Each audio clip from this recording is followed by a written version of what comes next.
Hello everyone, welcome to today's analysis of the Hindu. अब मोदी जी बोले हैं कि trade deals made from a position of strength, says Modi. अब ये प्राइम मिनिस्टर का पहला एक कमेंट आया है इसके बाद, मतलब डील होने के बाद ट्वीट किए थे उसके बाद। फिर बिरला टू रिप्रेजेंट, अब वहाँ वो जो तारिक रहमान जीते हैं उनका जो स्वेरिंग इन होगा उसमें ओम बिरला जी जा रहे हैं। और ये वाला हुआ था, इसको बहुत दिन से हम पोस्टपोन करते जा रहे थे कि करेंगे। AI इम्पैक्ट समिट ये अभी स्टार्ट हुआ है दिल्ली में। तो AI एक्शन समिट है क्या? देखिए, अभी तक 3 समिट हो चुका है। सबसे पहला हुआ था ब्लेचले पार्क UK में, यूनाइटेड किंगडम में 2023 में। इसमें 28 कंट्रीज पार्ट लिए थे और US, चाइना, इंडिया सब था उसमें, मतलब जितने बड़े इकॉनमीज है, फ्रांस और ये सब थे। और ये लोग एक इशू किए Bletchley declaration that call for international cooperation to manage the challenges and risks of AI। वैसे इसमें कुछ वो नहीं था कि काम करेंगे, मतलब कोई कॉन्क्रीट एक्शन प्लान वैसा नहीं था, बस था कि हाँ कोऑपरेट करेंगे। फिर नेक्स्ट ईयर हुआ साउथ कोरिया में, सोल में, वहाँ का जो कैपिटल है, वहाँ 2024 में हुआ। इसको को होस्ट किया साउथ कोरिया और UK ने। और इसमें फिर सोल डिक्लेरेशन हुआ that call for international cooperation to develop AI। देखिए, यहाँ पे गवर्नेंस फ्रेमवर्क का बात हो रहा है और यहाँ पे चैलेंजेस का बात हो रहा है। That are interoperable between countries, मतलब एक कंट्री में लॉ बनता है या 2 कंट्री में बनता है, 5 कंट्री में बनता है, वो सब एक दूसरे के साथ अलाइंड है। उस जैसे क्लाइमेट लॉज जो होता है वो उस टाइप का कुछ बनाने का। फिर उसी में एक सियोल मिनिस्ट्रियल स्टेटमेंट था that call for improvement of the safety, innovation, inclusivity of AI technology और low power chips. Low power chips मतलब ऐसा चिप्स जो कम पावर यूज़ करते हैं, because the AI industry was rapidly expands and massive consumption is expected। ये फिर इसमें आप लोग उसमें जोड़ सकते हैं डेटा सेंटर वाला जो इशू है कि जो फॉसिल फ्यूल से एनर्जी प्रोड्यूस होता है और उसमें फिर एनवायरनमेंट को हार्म होता है। फिर 2025 में हुआ पेरिस में। इसको जो चेयर थे वो फ्रांस और इंडिया दोनों उसमें को चेयर थे। फिर इसमें एक आया statement on inclusive and sustainable AI for people and people नहीं होगा, यहाँ पे कुछ गलत लिखा गया। ये वाला हम फिर अपडेट कर देंगे, जो नोट्स डालेंगे ना चैनल पे उसको हम अपडेट कर देंगे, पीपल नहीं होगा। चेक कर ही लेते हैं।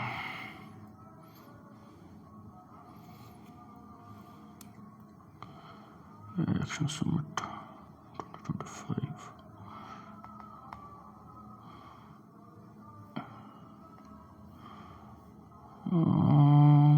Statement inclusive and sustainable AI for people and the planet, ऐसा कुछ था।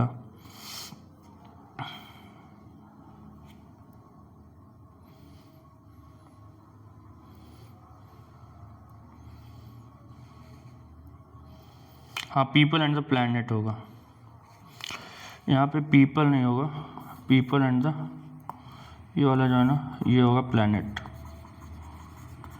कॉल्स फॉर एक overcoming digital divide. Digital divide होता है कि कुछ लोगों के पास जो होता है, मतलब डिजिटल इंफ्रास्ट्रक्चर है उसका एक्सेस होता है, कुछ लोगों के पास नहीं होता है। इसमें अब इंटरनेट एक इम्पॉर्टेंट वो बन गया, डिजिटल डिवाइड का जो मापदंड होता है।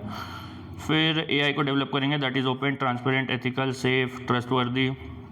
कॉन्सेंट्रेशन नहीं होने देंगे AI का। फिर इसको सस्टेनेबल बनाएंगे। सस्टेनेबल कैसे कि एनर्जी जो ये यूज़ करेगा वो वैसा एनवायरनमेंट फ्रेंडली हो। Promoting international cooperation. तो इसमें 2025 में ही एक सवाल पूछा UPSC ने कि इट वॉज को chaired with India, the event builds on advances made at Bletchley park in 2023 and Seoul summit in 2024। तो ये वाला सही है। Along with other countries, US and UK also signed the declaration on inclusive and sustainable AI। ये वाला गलत है, ये जो स्टेटमेंट था ना ये वाला, इसको US और UK ने साइन नहीं किया था, तो ये वाला स्टेटमेंट गलत है। तो इसमें हो जाएगा आंसर ओनली 1। तो ये थी, अभी इंडिया में हो रहा है उसका कुछ डिक्लेरेशन, ऐसा ही कुछ स्टेटमेंट कुछ आएगा, वो फिर देखा जाएगा। एडिटोरियल में क्या दिया हुआ है? ECI is proven bias on model code seems to have forced Tamil Nadu that। Tamil Nadu ने क्या किया, उसका उनका एक स्कीम चल रहा था जिसमें वो 1000 रुपये देते थे। तो इन लोगों ने क्या किया कि 3 महीने का साथ में दे दिया 5000 रुपये। 5000 कैसे हुआ? तो उसमें कुछ एक्स्ट्रा पैसा भी दिया है जो अलग से है। नोवेल समर असिस्टेंस ऑफ 2000, ये टोटल मिला करके 5000 इनने पहले ही दे दिया। तो क्यों? तो जैसे ECI ने क्या किया है पहले कि ऐसा कुछ स्कीम्स रहा है जिसको स्टॉप कर दिया, मतलब रोक दिया है कि suspended a cash support scheme for farmers and distribution of free colour television sets 22। अब इसमें हम लोगों को नहीं जाना कि ये सही है या गलत है, मुद्दा ये है कि इलेक्शन कमीशन इसको क्या कर रहा है। तो कुछ सेलेक्टिव स्टेट्स में ये उनको सस्पेंड कर देता है, कुछ मॉडल कोड ऑफ कंडक्ट लगने के बाद भी वो कर देते हैं, या जो announcement model code of conduct उसके बाद लगता है, जब अनाउंसमेंट हो जाता है तो वेट करता है कि अच्छा अनाउंसमेंट हो जाएगा, तो उसी पे दिया हुआ है कि इसी के कारण जो तमिलनाडु है जो गवर्नमेंट है उसने ये काम किया है। Donald Trump is trying to turn back the clock on environmental issues. अब डोनाल्ड ट्रंप ने क्या किया, पहले तो सारा का सारा जितना इंटरनेशनल UN और ये सब, UN तो नहीं मतलब उससे रिलेटेड ढेर सारा ऑर्गेनाइजेशन से वापस ले लिया। उसके बाद फिर जो उसमें US में कुछ एनवायरमेंटल लॉज थे उसको उसने खारिज कर दिया कि अब भाई वो चीज़ नहीं लगेगा। तो उसी पे ये दिया हुआ है कि वो जो करना चाह रहा है वैसा होने वाला नहीं है। वो बोल रहा है कि जहाँ हमारा एनवायरमेंटल जो प्रिजर्वेशन या सस्टेनेबल डेवलपमेंट ये सब में हम जहाँ पैसा लगाएंगे ना, वो पैसा हम कहीं और इन्वेस्ट कर देंगे और उससे हम लोग को और पैसा आ जाएगा। तो ऐसा कुछ वो बोल रहा है, तो उसी पे दिया हुआ है कि पागलपन है। फिर bridging divide with an Indian scientific service, ये ऐसे ही दिया हुआ है, उसको छोड़ दीजिए, इसको मत टाइम भी मत दीजिएगा। The UAE India corridor sparking, इसमें देखिए पूरा तो हम लोग को पता ही है कि इंडिया और UAE का 2022 में ये हुआ है, ट्रेड डील हुआ है। इसमें जो इंपॉर्टेंट चीज़ है ना, ये याद रखिएगा कि पहले टारगेट था $100 बिलियन का 2030 तक करने का, तो ऑलरेडी अचीव हो गया है। तो अब कर दिया है कि 2032 तक इसको $200 बिलियन का ट्रेड करेंगे हम लोग। उसके बाद जो नॉन ऑयल ट्रेड है इंडिया और UAE का, वो $65 बिलियन का हो गया। ये इंपॉर्टेंट क्यों है? क्योंकि UAE भी डाइवर्सिफाई करना चाह रहा है अपना जो एक्सपोर्ट बास्केट है वो दुनिया में, क्योंकि जो गल्फ़ कंट्रीज़ हैं, चाहे बहरीन हो, कतर हो या सऊदी हो, UAE हो, ये लोग का मोस्टली जो एक्सपोर्ट रहा है वो रहा है ऑयल। तो अब जब ऐसा चल रहा है दुनिया में कि भाई ऑयल और फॉसिल फ्यूल और ये सब का यूज़ कम करो, तो ये कंट्रीज़ भी चाह रहे हैं कि हम लोग जो एक्सपोर्ट कर रहे हैं ना वो कुछ और एक्सपोर्ट करें। तो एक तो जैसे ये लोग जो इन लोगों का जो आइडिया है वो है टूरिज़्म का, कि टूरिज़्म को ये लोग बहुत बढ़ावा दे रहे हैं। दूसरा ये लोग चाह रहे हैं कि ऑयल से हम लोग अलग हटे, तो जो नॉन ऑयल एक्सपोर्ट ट्रेड है दोनों कंट्रीज़ का वो $65 बिलियन हो गया। सऊदी अरब का भी अब आप देखिएगा तो वो लोग भी कुछ सऊदी अरब को ऐसा बनाना चाह रहे हैं कि ये मतलब ऑयल बेस्ड इकॉनमी ना हो, वैसा कुछ ट्राई कर रहे हैं ये लोग। फिर ढेर सारा दिया हुआ है कि ये ट्रेड हुआ है, ये हुआ है, वो हुआ है, अलग अलग उसमें क्या बोलते हैं एस्पेक्ट्स में जो इन लोगों का चल रहा है, ट्रेड, इन्वेस्टमेंट, FDI, FPI। फिर यहाँ पे देखिए India this week host the AI impact summit in new Delhi, global south it इस बार, तो उससे भी जोड़ दिया है। The UAE, which appointed the world's first Minister of State for AI back in 2017, has invested heavily in AI infrastructure and research ever since, is a natural partner in this space। तो basically ये लोग क्या कर, और UAE का satellite सब भी launch कर रहा है इसरो, तो वही सब दिया हुआ है, वो आप पढ़ सकते हैं। अच्छा, लेकिन हम जो 2-3 डेटा बोले ना वो याद रखिएगा, काम आएगा इंट्रोडक्शन लिखने में। अभी ये वाला जो है ये भी ठीक है। अब AI पे ढेर सारा आ रहा है आजकल, आर्टिकल पे आर्टिकल आ रहा है, हर चीज़ पढ़ने का ज़रूरत नहीं है। ये वाला देखिए ambiguities in the US trade deal. अब ये फिर एक काइंड ऑफ पॉलिटिकल वो है, देखो एक तो जो लिखे हैं ना वो JNU के प्रोफेसर है, इन लोगों का थोड़ा लेफ्ट लीनिंग होता है, ऐसा कोई मतलब ये इट इज़ अ फैक्ट। तो इसमें ये 2-4 क्वेश्चन ऐसा उठा रहे हैं कि पहला क्वेश्चन है कि interim agreement does not explicitly state that India would not reduce tariff sensitive agricultural products specially cereals. और पहला ये है कि इंडिया बता नहीं रहा है कि सीरियल्स पे हम लोगों ने टैरिफ ज़ीरो किया है कि नहीं। दूसरा सवाल ये जो बोल रहे हैं वो है कि, दूसरा सवाल कहाँ गया, the interim agreement states that India would address the long standing non tariff barriers. Non tariff barriers क्या होता है ना, कि जैसे आपने लगा दिया कि जो आ रहा है ना हमारे पास, जो आप इंपोर्ट कर रहे हो, हम जो इंपोर्ट कर रहे हैं, आप जो एक्सपोर्ट कर रहे हो, उसमें XYZ जो केमिकल्स है वो इतना % से ज़्यादा नहीं होना चाहिए। आप जो कुछ एक्सपोर्ट कर रहे हो उसमें फॉर एग्जांपल अब लगा सकते हैं इतना कार्बन एमिशन नहीं होना चाहिए। तो इंडिया में जैसे क्या है कि इंडिया बोलता है कि जेनेटिकली मॉडिफाइड जो फूड क्रॉप है वो हम लोग जेनेटिकली मॉडिफाइड नॉर्मल, क्योंकि इंडिया में भी बीटी कॉटन है, तो जो नॉन फूड क्रॉप है वो हम लोग इंपोर्ट करते हैं, लेकिन जो फूड प्रोडक्ट्स है उसको इंपोर्ट नहीं करते हैं। तो यूएस बोलता है कि ये एक नॉन टेरिफ बैरियर है। तो ये भी डाउट हो रहा है कि कहीं अभी जीएम फूड तो अलाउ नहीं कर दिया है। फिर एक अनइक्वल ट्रेड एग्रीमेंट है। कैसे? तो इंडिया को बोल रहा है कि तुम ज़ीरो कर दो मेरे टैरिफ, मेरे एक्सपोर्ट पे, मतलब यूएस के एक्सपोर्ट पे, और इंडिया बोल रहा है कि हम लोग और 18% लगाओ, तुम्हारा जो हमारे यहाँ जो इम्पोर्ट होगा उसमें हम लोग 18% लगाएंगे। उसके अलावा जो एक डेटा है कि जो इंडिया का एक्सपोर्ट पहले था, मतलब ये 25% रेसिप्रोकल टैरिफ और 25% प्यूनिटिव टैरिफ लगने के पहले, तो वो अराउंड 2.5% था ऑन एवरेज, वो बढ़ के 18% हो गया है। तो एक तो ये बात है कि तुमने 2.5% से 18% करवा लिया, उसको अचीवमेंट बोल रहे हो। दूसरा, तुम अपने यहाँ का ज़ीरो टैरिफ करवा ली हो कि यूएस से जो भी इंपोर्ट करेंगे उसको ज़ीरो हो जाएगा।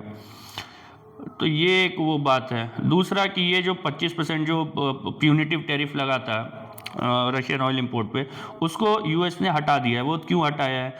तुम यूएस से रशिया से तुम तेल खरीदोगे कि नहीं ये बताओ, और यूएस से तुम तेल इंपोर्ट करोगे क्या ये बताओ। फिर ये देखिए, water bio based chemicals and enzymes, यहाँ पे डेफिनेशन भी दिया हुआ है। Bio based chemicals are industrial chemicals produced using biological feedstocks like sugar cane, corn, starch, biomass residues often through fermentation और एंजाइमेटिक प्रोसेसेस, जैसे कि ऑर्गेनिक एसिड हो गया, बायो अल्कोहल हो गया, सॉल्वेंट। अभी जो ढेर सारे इंडस्ट्रीज़ हैं जिसमें आर्टिफिशियल एंजाइम्स यूज़ होते हैं, मतलब वो कुछ जैसे बायो मैन्युफैक्चरिंग नहीं, फार्मास्यूटिकल इंडस्ट्रीज़ में यूज़ होता है। वो ऑयल जो होता है ना, क्रूड ऑयल, उसका एक्सट्रैक्ट, उसको कुछ प्रोसेसिंग करके उसको यूज़ किया जाता है ढेर सारे इंडस्ट्रीज़ में। तो आप क्या सोच रहे हैं कि वो सारा जो है ना, जो एनवायरमेंटली उतना सस्टेनेबल या फ्रेंडली नहीं है, उन सबको हटा करके हम लोग बायो बेस्ड केमिकल्स यूज़ करेंगे। तो वही है। तो उसमें फिर यहाँ पे वेयर डज इंडिया स्टैंड में ढेर सारे उसका कंपनीज़ का नाम दे दिया है। What are other countries doing, तो यूएस, ईयू, ये सब का नाम दिया हुआ है, जापान। और रिस्क क्या है वो दिया हुआ है। इसमें सबसे बड़ा जो रिस्क तो नहीं है, चैलेंज है, वो है स्केलिंग का, कि आप जो इनिशियल जो कॉस्ट है वो बहुत ज़्यादा है सेटअप करने का। एक बार आपने सेटअप कर लिया उसके बाद फिर ठीक है, प्राइस कम हो जाएगा, लेकिन जो इनिशियल जो कॉस्ट होता है वो बहुत ज़्यादा होता है। लेकिन जो हम टर्म ढूंढ रहे थे वो नहीं मिल रहा है। Pharmaceutical expanding scope,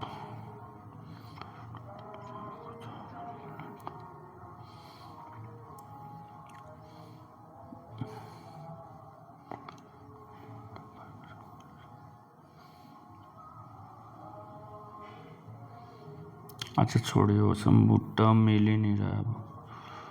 pharmaceutical food, देखिए ये सब यहाँ यूज़ होता है, detergent, food processing, pharmaceutical, textile, pulp and paper and increasingly in bio manufacturing हटा दीजिए। लेकिन अभी आप देखिए जो डिटर्जेंट होता है उसमें तो ऑब्वियसली कुछ नेचुरल नहीं यूज़ होता है, उसमें जो रॉ मटेरियल यूज़ होता है वो उतना इन्वायरमेंटल फ्रेंडली नहीं होता है। तो आप क्या बोल रहे हैं कि बायो यूज़ करें।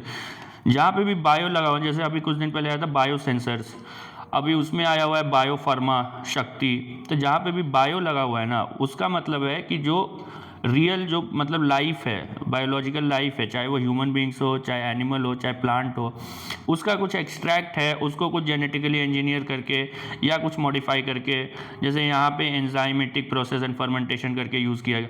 तो जहाँ पे भी अगर बायो यूज़ है तो समझ लीजिए कि उसको नेचुरल कुछ प्रोसेस को या तो मिमिक किया गया है या उससे कुछ एक्सट्रैक्ट करके उसको कुछ मॉडिफाई करके उसको यूज़ किया गया है। फिर ये कुछ दिया हुआ है, ये मैं काम का नहीं लगा यूपीएससी के लिए। फिर मोदी जी ने कोई इंटरव्यू दिया है, उसको ये लोग स्क्रिप्टेड बोल रहे हैं।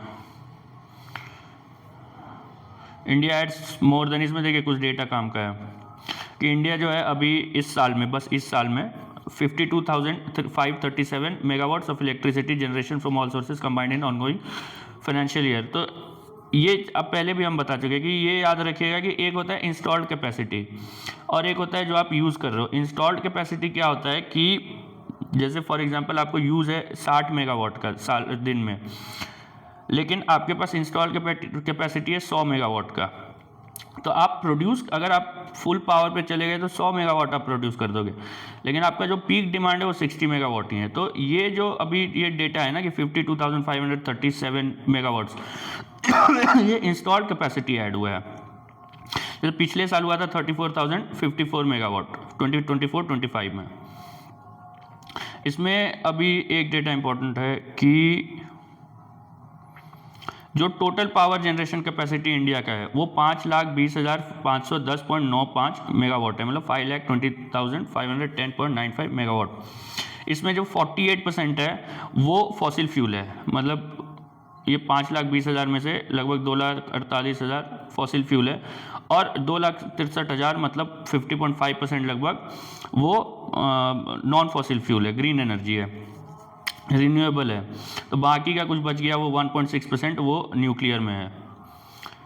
और ये अभी न्यूक्लियर एनर्जी को हम लोग बढ़ाने वाले हैं। जैसे ये क्या है 8,780 मेगावाट है, मतलब मेगावाट है, तो ये कितना अराउंड 8.7 गीगावाट होगा। तो इसको टारगेट है बढ़ाने का, खास करके वो जो अभी शांति एक्ट लाया गया उसके थ्रू। और एक स्मॉल मॉड्यूलर रिएक्टर है, फिर स्मॉल मॉड्यूलर रिएक्टर को इन लोगों ने नाम दे दिया है भारत स्मॉल रिएक्टर।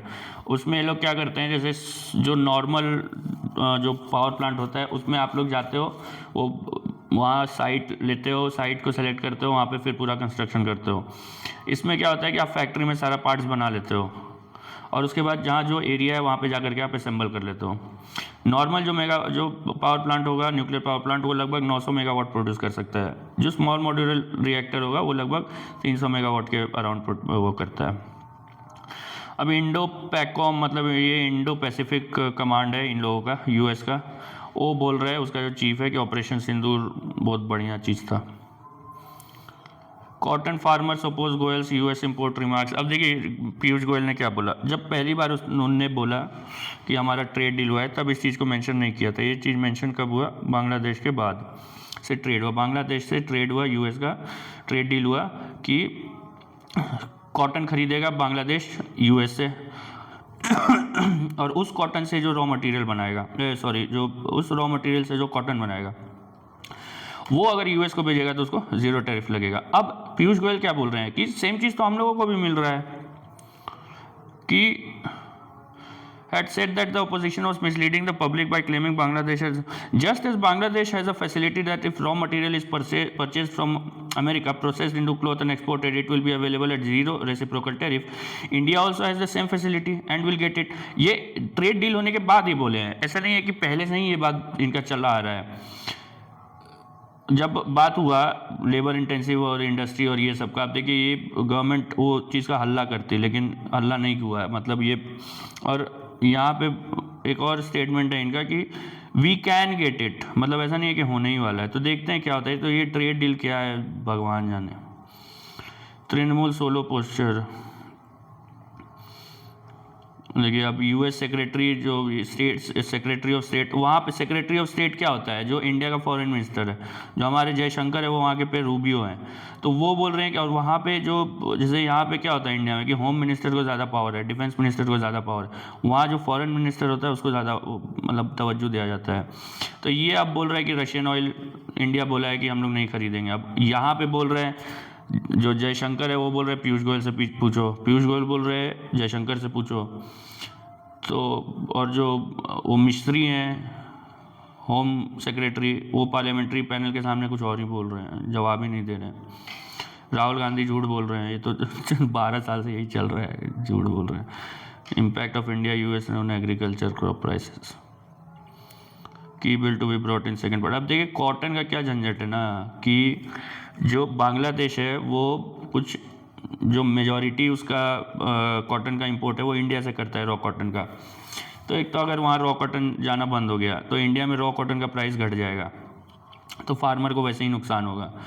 ऊपर से अगर वहाँ सही में उनको ज़ीरो टैरिफ मिलने लगा तो इंडिया से वहाँ जाएगा तो 18% पे अगर ये नहीं मिलता है तो ऑब्वियसली हम लोगों को लॉस है, तो वो दोनों तरफ से इंडिया को लॉस होगा। अभी आई इम्पैक्ट समिट हो गया है तो इस पर तो देख लिए हैं अभी थोड़ा बहुत, फिर इसका जब वो होगा ख़त्म होगा तब उसका देखा जाएगा कि ये क्या होता है। डिस्प्लेस्ड कश्मीरी पंडित सेलिब्रेट हेरात, यहाँ जो हम लोग वो बोलते हैं ना शिवरात्रि, उसको बोलते हैं वहाँ पे हेरात। और वो एक ऐसा चीज़ था जो हिंदू मुस्लिम यूनिटी, इसको प्लीज़ पढ़िएगा सब लोग, ये बहुत इंपॉर्टेंट चीज़ है हिंदू मुस्लिम यूनिटी के लिए, कि कैसे वहाँ पे जो मुस्लिम लोग थे, हिंदूज़ उनको बुलाते थे और उनको वॉलनट्स देते थे।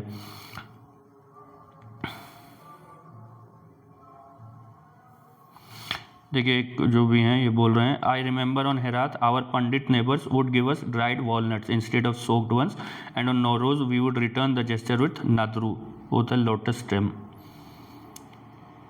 अनकंट्रोल्ड एयरपोर्ट्स लॉन्च, अब ये इंडिया का लॉन्च व्हीकल मार्क 3 जो है उसका कुछ डेब्रिस मालदीव्स पहुंच गया बह के, मतलब वो समुद्र में गिरता है, वो जो लॉन्च व्हीकल का वो जो स्पेंट फ्यू वो जो पार्ट होता है वो गिरता है समुद्र में और उसके बाद वो बहते बहते चला गया। और ये जो लॉन्च व्हीकल आपको पता होगा, इंडिया में 3 जो मेन वेरिएंट्स हैं, पहला एक PSLV है और उसके बाद फिर एक GSLV था मार्क 2 और अब हो गया GSLV जो मार्क 3 था उसको बोलते हैं लॉन्च व्हीकल मार्क 3। तो ये जो लॉन्च व्हीकल मार्क 3 है ये गगनयान में यूज़ होने वाला है, ये ध्यान में रखिएगा कि ये वाला लॉन्च व्हीकल उसमें यूज़ हो रहा है, क्योंकि UPSC एक बार PSLV पे पूछा था और GSLV पे भी। GSLV कौन सा सैटेलाइट के लिए लॉन्च होता है, के लिए यूज़ होता है, PSLV कौन सा सैटेलाइट के लिए यूज़ होता है, तो UPSC पूछ सकता है। और ये तो हम लोग डिस्कस कर ही चुके हैं पहले वीडियो पे। और इस पे ये जो जितना भी इंडिया का लॉन्च व्हीकल है उस पर मेरा टेलीग्राम चैनल पे नोट्स भी है। Opposition set to test BNP, ये पूरा BNP पे यहाँ दिया हुआ है। देखिए अब गाज़ा में अभी भी ये इजराइल हर 2-3 दिन में न्यूज़ आ ही जाता है कि 10 आदमी 12 आदमी मार दिए, हम लोग गाजर मूली की तरह मार रहे हैं वहाँ पे। बोर्ड ऑफ पीस, ये तो जब ट्रम्प इनका प्रेसिडेंसी ख़त्म होगा बोर्ड ऑफ पीस भी ख़त्म हो जाएगा। ये 5 बिलियन इनको, ये अभी 5 बिलियन का बात कर रहे हैं, लेकिन ये जो 12 लोगों का जो डेथ हुआ है उस पर ये कुछ नहीं बोल रहे हैं। अब ये है, देखिए ये अलग ही चीज़ है। Cows can use tools and one Austrian cow has now shown it clearly. पहले क्या था, ये कुछ साइंटिस्ट थे वो पढ़ रहे थे, ये UPSC सवाल भी पूछा था। यहाँ पे देखिए कि इन 1960 when she was studying chimpanzees, ठीक है, चिंप पढ़ रहे थे। One chimp strip a stick of its leaves, मतलब एक जो डंटा था उसमें जो पत्ता था उसको फाड़ दिया, हटा दिया वो, and use it to extract termites from a mound. अब ये चीज़ UPSC ने ऐसा ही कुछ सवाल पूछा था कि ऐसा कौन है जानवर है जो वो स्टिक को यूज़ करके वो ट्री के बार्क में से वो इंसेक्ट निकाल के खाता है, तो यही था, चिंपैंजी था उसका आंसर। तो अब सेम चीज़ ये गाय पे है, एक ऑस्ट्रिया में एक गाय है, उसका कुछ नाम भी दिया हुआ है, वो वेरोनिका नाम है इस गाय का। तो ये क्या कर रहा है कि ये एक डंडा जो होता है, डंडा होता है, उसको ये यूज़ कर रहा है अपने बॉडी को रब करने के लिए। तो वही है कि जो भी ये कहते हैं,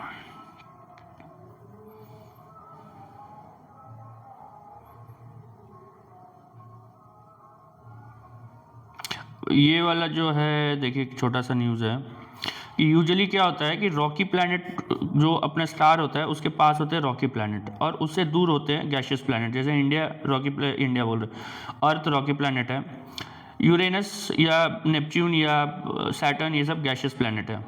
तो यहाँ पे कोई मिला है सिस्टम जिसमें with a rocky system that found beyond the orbits of gaseous neighbours possibly after much of the planet forming material had been used up. तो ये जो सोलर सिस्टम कैसे बना ये एक टॉपिक है उसमें, फिजिकल ज्योग्राफी में, उसी के अंडर है ये, उससे अब UPSC नहीं पूछता उस टॉपिक से। UPSC अब प्रीलिम्स में भी क्लाइमेटोलॉजी पे फोकस करता है। ट्रैफिक पुलिस, CM भू आधार स्कीम, वेस्ट मैनेजमेंट वर्कर्स, अनुपम मॉडल, ये एक एग्जांपल के तौर पे आप लोग यूज़ कर सकते हो एग्जाम में, कि ये है कि जो हाउसिंग सोसाइटीज़ होते हैं उनको ऑन साइट प्रोसेसिंग के लिए उनको क्या करना है कि वेस्ट को 3 पार्ट में डिवाइड कर दो, वेट, ड्राई एंड सैनिटरी, और उसके बाद उसको प्रोसेस करो। केरला,